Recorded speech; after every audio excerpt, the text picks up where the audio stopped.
할렐루야! 할렐루야! 아멘. 우리 양옆에 계신 분들에게 이렇게 얘기하겠습니다. 당신은 하나님의 복덩입니다. 시작. 당신은 하나님의 복덩입니다. 당신은 하나님의 복덩입니다. 할렐루야. 하나님께서는 저와 여러분들을 사랑하시고 오늘 그 사랑 가운데 이 자리에 부르신 줄 믿습니다. 그 하나님께 달려가는 우리 모두가 하나님을 기쁘시게 하기 위해서 더욱더 애쓰고 노력하는 거룩한 삶을 살 수 있길 주님의 이름으로 축원드립니다. 여러분들 혹시 그 테니스 선수 중에 그 존 맥켄로라고 하는 분을 아시나 모르겠어요. 요즘에는 뭐 나달이라든지 뭐 이런 선수들 많이 아실 건데, 제가 어렸을 때만 해도 존 맥켄로라고 하는 사람이 상당히 이 테니스를 잘 쳤습니다. 그래서 세계적인 이 테니스 스타였어요. 그래서 메이저 대회를 12번이나 우승을 하고 최고의 선수다라는 그런 호칭을 이제 받았던 사람입니다. 그래서 이 사람은 아예 어렸을 때부터 유소년 시절에서부터 이 최정성에 올랐던 전설이 있었던 그런 사람이었어요. 그러니까 상당히 대단히 잘 이 테니스를 치는 사람이라고 볼 수 있겠죠. 그런데 그러한 이 존 맥켄로도 스스로 자기의 재능이 누군가한테 평가받는 것을 상당히 두려워해서 경기에 질 때마다 온갖 핑계를 다 댄 거예요. 그래서 핑계의 제왕이라는 그런 이름까지 붙게 됩니다. 경기를 하다가 갑자기 열이 올라서 졌다고 말한 적도 있고, 멀쩡한 허리가 아파서 졌다고 말한 적도 있어요. 그리고 심지어는 사람들이 너무 기대해서 졌다, 이렇게 얘기를 한 적도 있었고요. 그리고 신문기사가 자기의 심기를 불편하게 해서 졌던 적도 있었다, 이렇게 얘기를 했습니다. 거기에 최근 연애를 시작한 친구가 부러워서 졌다라고 한 적도 있었다는 거예요.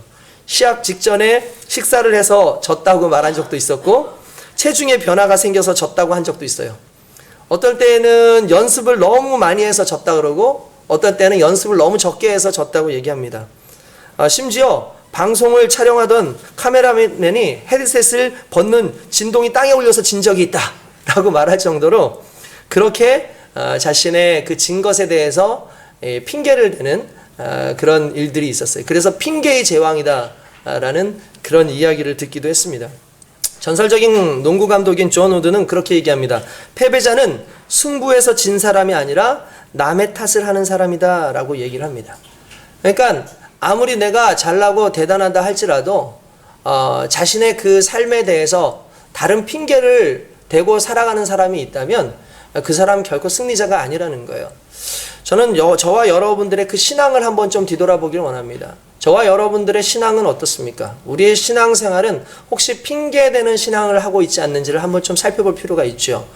여러분, 전에도 한번 그런 말씀 드린 적이 있었는데, 마음이 없으면 핑계가 보이고 마음이 있으면 길이 보인다라는 이제 안호성 목사님이 쓴 그 책 제목이에요.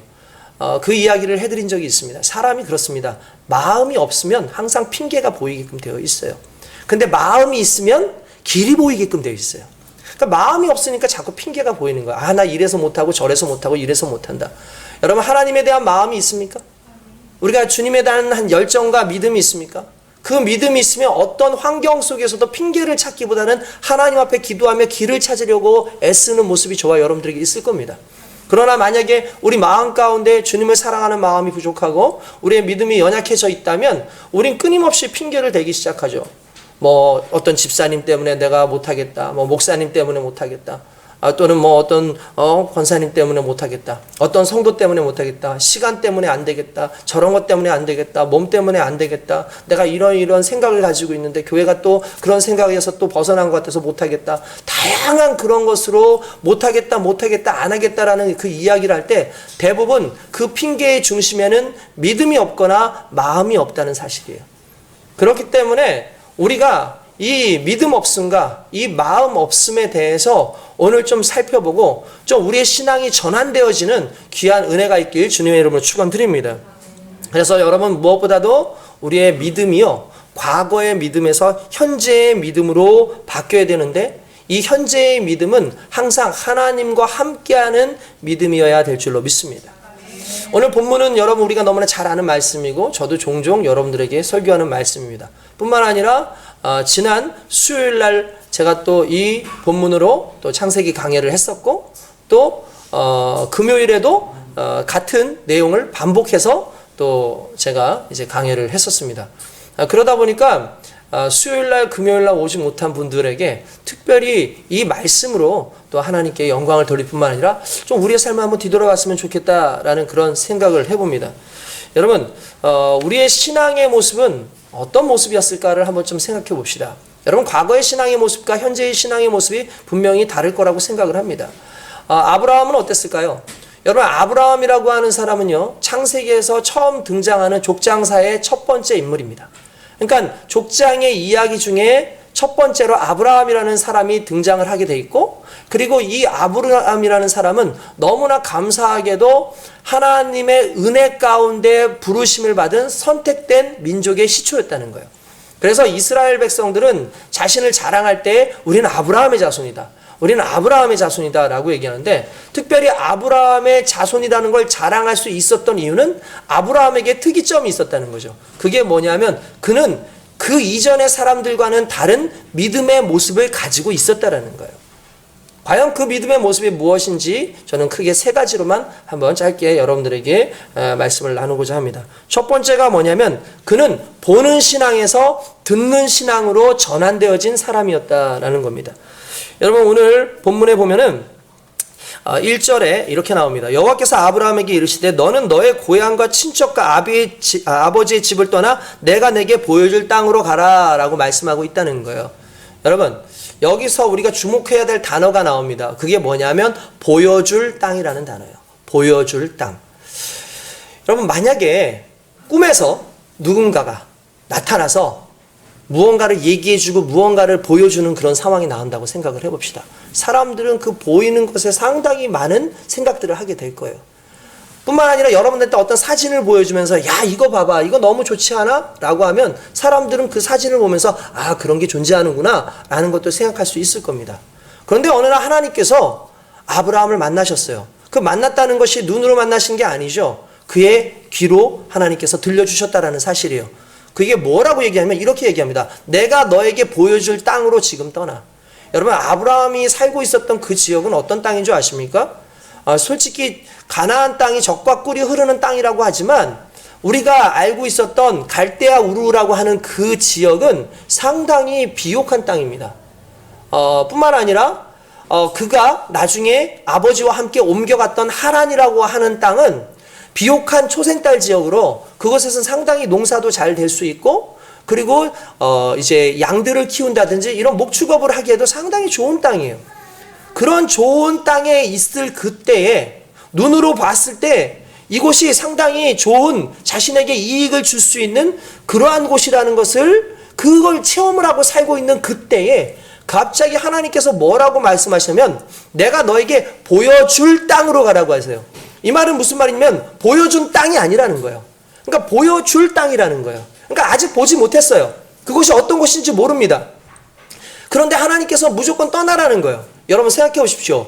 보여준 땅을 가는 것도 요즘 믿을까 말까 한데 아직 보여주지도 않은 앞으로 보여줄 땅으로 가라고 말씀하시는 것을 믿고 간다는 게 솔직히 쉬운 일은 아니라는 거예요. 여러분 그렇지 않습니까? 그런 상황 속에서 보여준 땅이 아닌 보여줄 땅으로 가기 위해선 한 가지 중요한 것이 필요하다는 거예요. 그게 뭐냐면은 바로 믿음입니다. 할렐루야. 여러분, 보여줬다라는 건 뭐예요? 눈으로 확인했다는 거죠. 여러분 솔직히 우리는요, 우리의 신앙의 전반적인 부분은 하나님 앞에 자꾸 보기를 원해요. 하나님 이걸 보여주십시오. 하나님 이 기적을 보여주십시오. 하나님 이 상황들을 하나님께서 보여주시길 원합니다. 그러면 제가 행하겠습니다. 여러분 신앙 안에 성경에 나오는 수많은 위인들이 실제로 믿음이 많은 것처럼 보였지만 그들의 믿음을 보면 하나님 보여주시면 하겠습니다. 모세도 그랬잖아요. 하나님 내게 기적을 보여주십시오. 여러분 기드온도 그렇게 얘기하지 않습니까? 이 양털을 하나님께서 거기다가 비를 다 담아주십시오. 이슬을 다 담아주시오. 이런 식으로 보여달라는 기도들을 얼마나 많이 했는지 몰라요. 그렇게 보여달라고 하는데 아브라함의 특징은 보여달라는 말을 하지 않더라는 거예요. 그냥 아브라함은 하나님께서 보여줄 땅에 대해서 말씀하자마자 아멘 떠나겠습니다 라고 하더라는 거죠. 여러분 이게 우리의 신앙의 전환의 첫 번째 모습이어야 될 줄로 믿습니다. 우리는 항상 눈에 보이는 것에 매이기 시작합니다. 여러분 생각해 보십시오. 믿음이라는 건 보이는 것에서 시작되는 것이 아니라 보지 못하는 것을 믿을 수 있는 그 말씀을 붙잡는 데서 시작이 된다는 거예요. 여러분들 아시죠? 그 내용은 너무나 잘 아실 겁니다. 당연한 겁니다. 만약에 여러분들이 하나님 앞에서 어떠한 상황을 봤습니다. 그래서 그걸 믿는다면 실은 그건 믿음이 아니에요. 그건 그냥 확인입니다. 확인은 내가 봤기 때문에 그렇구나 하기 때문에 그걸 따르는 거죠. 근데 믿음이라는 건 어떤 겁니까? 확인되지 않았어요. 알 수 없어요. 근데 내 마음 가운데 영적으로 하나님과의 그 관계 속에서 그것을 들음으로 믿고 따라갈 수 있는 게 이게 믿음인 거예요. 그러니까 이 믿음의 전환, 신앙의 전환이 있어야 되는 거죠. 아브라함이 살던 그 시절은요, 그런 시대였어요. 보이는 것이 지배하던 시대였어요. 그러다 보니까 아브라함의 아버지였던 데라는 무엇을 만들었던 사람이냐면 우상을 만드는 사람이었어요. 여러분, 당시 우상을 만드는 사람은 아무나 만드는 거 아닙니다. 적어도 우상을 만들 정도면 이 사람이 제사장급이라든지 아니면은 나름대로 어떤 위치에 있는 사람이라는 걸 의미해요. 그러니까 아브라함의 아버지가 상당히 높은 위치에 있었다라는 거죠. 그리고 많은 우상들을 만들었던 사람이라는 거죠. 근데 어느 날 그 모든 직을 내려놓고 하란으로 떠나가는 그런 상황이 생깁니다.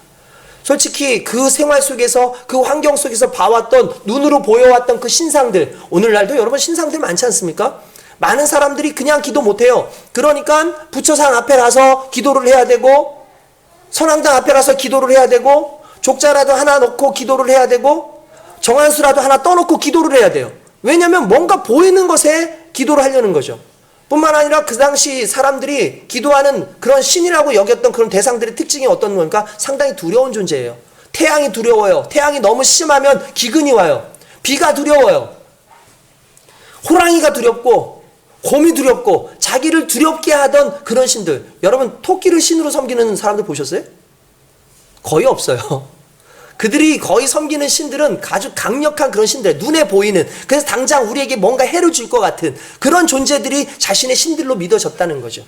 그런 신들로 믿어왔던 그 시대에 보이지도 않았던 하나님의 음성을 듣고 따라간다는 건 엄청난 신앙이라는 거예요. 그 신앙의 전환이 결국 아브라함을 만든다는 거죠. 그리고 그 신앙의 전환이 저와 여러분들을 하나님 앞에 온전히 서게 되는 줄로 믿습니다.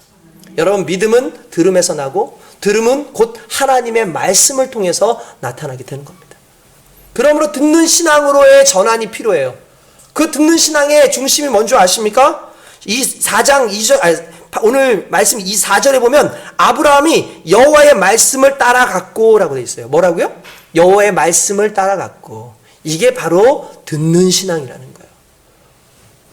성경을 읽고 말씀을 듣고 그 들은 것들을 믿음으로 받아들여서 내게 들려진 그 하나님의 말씀을 믿고 따라갈 수 있는 믿음.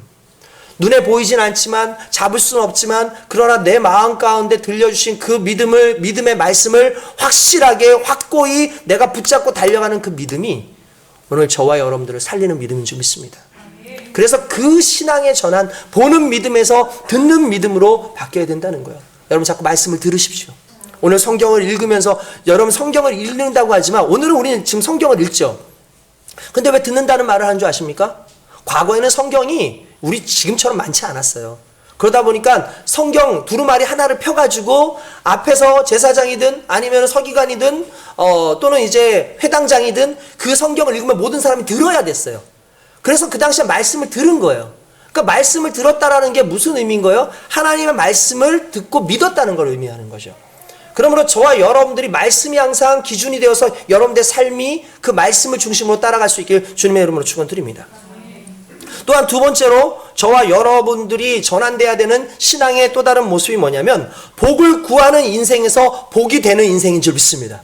할렐루야. 여러분, 오늘 2절 말씀을 보니까 이렇게 나옵니다. 내가 너로 큰 민족을 이루고 내가 내게 복을 주어 내 이름을 창대하게 하리니 너는 복이 될지라. 할렐루야. 많은 사람들이 착각해요. 하나님, 제게 복을 주십시오. 하나님, 제게 복을 주십시오. 저에게 복을 주시길 원합니다 라고 얘기하지만 실은 하나님께서는 우리에게 복을 주셔서 단발적으로 끝나고 새로운 일 있으면 또 복을 주시고 또 새로운 일 있으면 또 복을 주시는 하나님이 아니라 우리로 하여금 복이 되게 하셨어요. 이건 너무 놀라운 상황 아닙니까? 여러분, 그냥 수준이 바뀐 거예요. 우리가 전에는 복을 구하는 인생이었어요. 근데 어느 순간 하나님께서는 우리를 복으로 만드셨어요. 그게 오늘 본문에 나오는 말씀입니다. 너는 복이 될지라. 할렐루야. 야, 이거 너무나 귀한 말씀이죠. 그런데 언제 여러분이 복이 되는 줄 아십니까? 하나님이 복을 내리고, 간단하게 말하면 하나님이 나와 함께 하실 때. 여러분, 하나님이 복입니다. 그 하나님과 함께하면 나는 복의 사람이고 내 자체가 복인 거예요. 얼마나 하나님께서 이 부분에 대해서 확실하게 얘기를 하시냐면, 내가 너를 복으로 삼을 건데 누구든지 너를 저주하면 그 사람은 저주를 받고, 누구든지 너를 축복하면 그 사람은 복을 받게 될 거야. 왜냐하면 네가 복이기 때문이야 라고 하는 거죠. 여러분, 저와 여러분들은 복입니다. 이 믿음의 신앙이 있어야 돼요. 이 신앙의 전환이 있어야 돼요. 그냥 무조건 하나님 앞에 뭔가 바라는 인생이 아니라 내가 가는 곳마다 복이 일어나는 인생. 그러려면 내 인생이 어때야 돼요? 복된 인생이어야 돼요. 내 인생이 어떤 인생이어야 돼요? 하나님과 함께하는 인생이어야 되고, 내가 누군가를 통해서 얻어가는 인생이 아니라 나를 통해서 누군가가 누리는 인생이 돼야지 그게 복의 인생인 거예요. 아브라함이 그런 인생이었다는 거예요. 하나님께서 그를 그렇게 만들어주셨다는 거예요. 할렐루야. 오늘 저와 여러분들이 그런 인생이 되는 줄 믿습니다. 그 신앙으로 전환이 돼야 되는 거예요. 더 이상 여러분 얄팍하게 하나님 이거 자꾸 주십시오, 저거 자꾸 주십시오 라고 기도하지 마시고요. 주여 내가 복입니다. 하나님이 함께 하시니 복입니다. 나로 하여금 그 놀라운 역사가 일어나게 하소서. 나로 하여금 그 역사를 나타내는 존재가 되게 하여 주시옵소서. 그럴 때에 오늘 저와 여러분들의 믿음이 오늘 새롭게 전환되는 신앙의 모습으로 드러나게 될 줄로 믿습니다. 마지막으로 여러분, 하나님께서 우리에게 원하시는 그 신앙의 모습은 바로 예배의 삶을 살아가는 신앙이라는 거예요. 할렐루야. 여러분, 성경에 보면은 지명들이 자주 나옵니다. 성경에는 나오는 지명들은 그냥 지명이 아니에요. 사람의 이름이거나 또는 거기에서 어떠한 사건이 있어요. 그 안에 사건이 있어요. 그래서 그 사건을 중심으로 이름들이 다 매겨지는 거예요. 우리 너무나 사랑하는 우리 이승찬 우리 간사님의 그 유도팀 이름이 마하나임입니다. 그 마하나임이 무슨 뜻인 줄 아세요? 하나님의 군대라는 뜻이에요. 하나님의 군대. 야곱이 어떤 지역에 왔다가 천사들을 보는데 그들이 하나님의 군대인 거예요. 그래서 그때 이름을 붙였어요. 이곳은 마하나임이다. 좋죠, 하죠. 천사를 만나가지고 씨름을 합니다. 그리고 나서 천사를 만나서 하나님을 만났는데, 하나님을 만나고 난 그가 너무나 기쁨 가운데 이름을, 그 지역 이름을 뭐냐면 브니엘이라고 지어요. 브니엘은 하나님의 얼굴이란 뜻인데, 왜 그러냐면 나는 죄인이라서 죽을 수밖에 없는 존재라서 하나님의 얼굴을 보면 난 죽는데, 왜냐하면 죄가 없으신 하나님을 봤단 말이에요. 그럼 죄가 있는 인간은 죽어요. 근데 죄가 있는 인간이 하나님을 봤는데도 죽지 않았다는 건 은혜인 거예요. 그러니까 야곱이 은혜를 느낀 거예요. 아, 내가 이렇게 죄 많은데도 불구하고 나를 사랑하셔서 나를 살려주셨구나. 그 은혜 속에서 이 야곱이 브니엘이라는 이름을 짓습니다. 뿐만 아니라 야곱의 지은 그 이름 중에서 잘 아는 베델이라고 하는 이름. 오늘 성경에 베델이라는 명칭이 나오는데, 베델이 무슨 뜻이죠? 벳은 집이란 뜻이고요. 엘은 하나님이라는 뜻이에요. 그럼 무슨 뜻입니까? 하나님의 집이라는 뜻이에요. 그러면 하나님의 집에서는 어떤 역사가 있었을까요? 예배의 역사가 있었다는 거예요. 저는 저와 여러분들의 삶이 예배이길 원합니다. 저와 여러분들의 삶이 베델이길 원합니다. 이게 무슨 의미인 줄 아십니까? 하나님을 만나는 그곳, 하나님을 말씀으로 만나는 그곳, 하나님을 영적으로 우리가 체험하는 그곳이 바로 예배의 장소라는 거예요. 집에서 내가 하나님을 만나면 집이 내 예배의 장소가 되는 것이고, 직장이 그곳에서 하나님의 영광이 거하고 내가 하나님께 영광 돌리는 삶을 살고 있고 그게 예배드리는 삶이라면 그곳이 하나님의 집이 되는 겁니다. 오늘 이 교회가 베델이 되어서 하나님 앞에 예배를 드리는 저와 여러분들이 모인 것 아니겠습니까? 신앙의 전환은 그냥 이 장소에서만 예배를 드리는 것이 아니라 내가 머물고 하나님께 함께하고 그분께 영광을 돌리는 삶의 하나하나를 살아가는 곳이, 그게 예배의 장소고 그것이 베델이라는 사실을 인정한다면 저와 여러분들의 신앙은 날마다 하루하루를 온전히 하나님께 영광 돌리는 신앙이 되게 될 줄로 믿습니다. 바로 그 베델의 신앙을 가지고 살아가야 돼요. 그 베델의 신앙, 하나님의 영광의 신앙, 그 예배의 신앙, 이 신앙이 오늘 저와 여러분들을 살리게 되는 줄 믿습니다. 여러분, 그 신앙은요 쉬운 게 아니에요. 그러나 그 안에서 기쁨이 있습니다. 많은 학자들이 연구에 따르면 우리 몸은 운동을 해야만 하게끔 만들어졌대요. 그래서 운동을 하면 할수록 몸이 더 좋아지게끔 만들어졌다는 거예요. 제가 검사를 받았어요. 건강검진을 좀 받았는데 제 몸에도 좀 이상 소견들이 몇 가지가 있더라고요. 이제 뭐 허리 쪽에도 좀 추간파 탈증 이게 좀 보인다고 그렇게 얘기를 하고, 게다가 여러분 제가 이렇게 보면은 뭐 전혀 여러분 못 느끼시겠지만 제가 그 비만이랍니다. 믿어지십니까? 이게 앞만 봐도 그런 게 보이지 않을 것 같은데 저도 놀랐어요.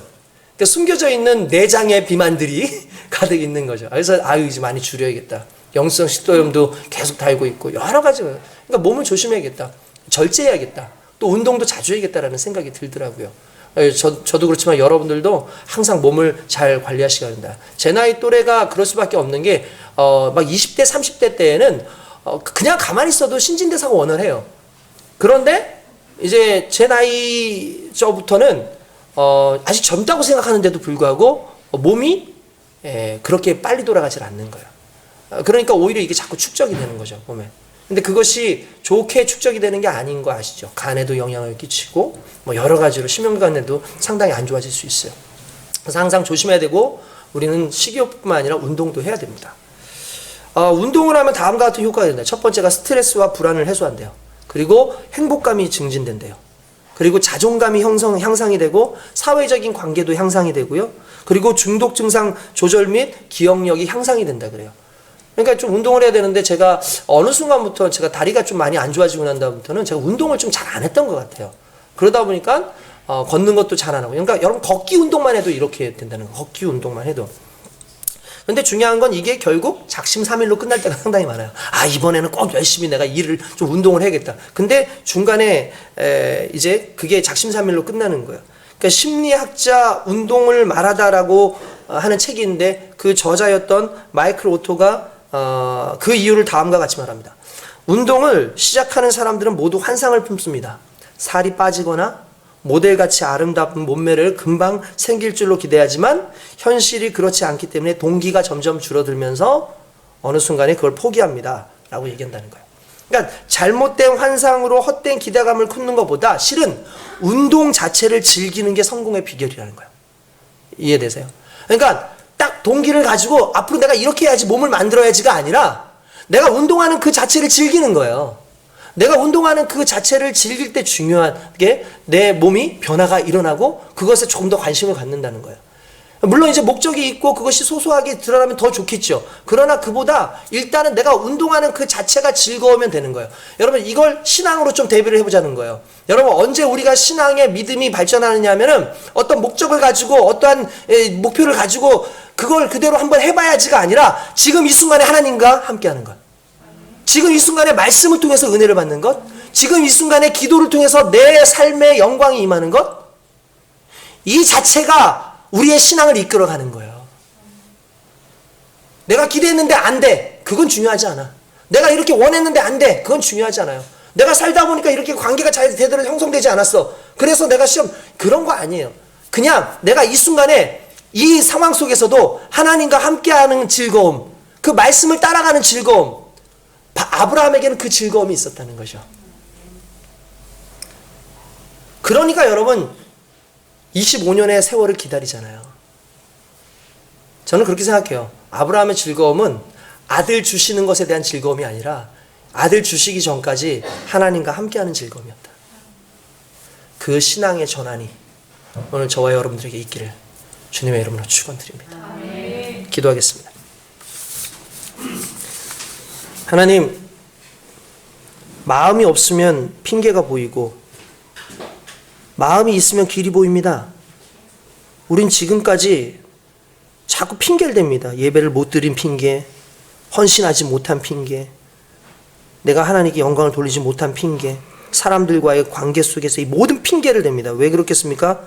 내 마음이 없기 때문입니다. 그러나 마음이 있으면 풀어갈 길들이 보이고, 마음이 있으면 어떻게든지 예배를 드리기 위해서 애를 쓰고, 마음이 있으면 어떻게든지 하나님 앞에서 헌신하려고 애쓰고, 마음이 있으면 어떻게든지 이 믿음 붙잡으려고 애쓰는 줄 믿습니다. 주여, 그 마음 속에 하나님 함께하여 주시옵소서. 하나님을 통해서 우리의 삶 가운데 믿음이 전환되어지는, 신앙이 전환되어지는 귀한 역사 일어나도록 인도하여 주시옵소서. 감사하고 예수님의 이름으로 기도드리옵나이다. 아멘.